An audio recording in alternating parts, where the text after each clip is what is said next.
Freddy wasn't your typical 13-year-old. He was an asshole.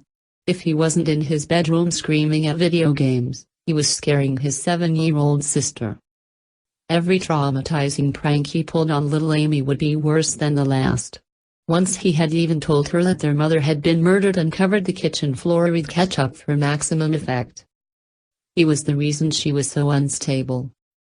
She would often tell their mother that she heard whispers and had even seen ghosts wander the house at night. Freddy would giggle at that, almost proud of the damage he had done. But unfortunately for Amy, it was never enough for him. He felt compelled to break her. Completely. The storm had kept Freddy awake that night. Restlessly, he tossed and turned in boredom. For a while he tried to count sheep, but even that didn't help. In defeat, he lay mindlessly watching the raindrops slide down his window. Lightning flashed suddenly, illuminating his entire room. It was soon followed by a deafening boom.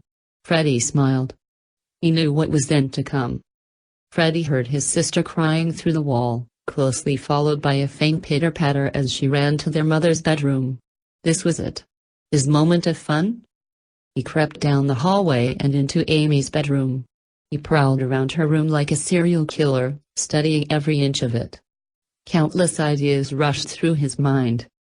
Then he saw the closet. Freddy waited in the dark for what seemed like forever, peering through a small gap between the closet doors. He had decided that when his sister returned and settled into bed he would begin to whisper. Then, once she was completely terrified, he would burst out and run at her, screaming at the top of his lungs. He had almost lost all hope and was about to leave when he heard the footsteps approaching. His mother opened the bedroom door and Amy slowly shuffled in. She was sucking her thumb and dragging her favorite blanket behind her. As she crawled into bed, Freddy couldn't help but grin in excitement. Freddy watched in silence as their mother tucked Amy tightly into bed, planted a big kiss on her forehead, and finally said goodnight. He waited anxiously until he heard his mother's door close before beginning. This is it, he thought, shaking in delirium. The moment I break her. Amy. Freddy whispered hauntingly. She didn't respond. Amy. He continued. Still no response. I'm in the closet, Amy. Come play with me. He harshly croaked.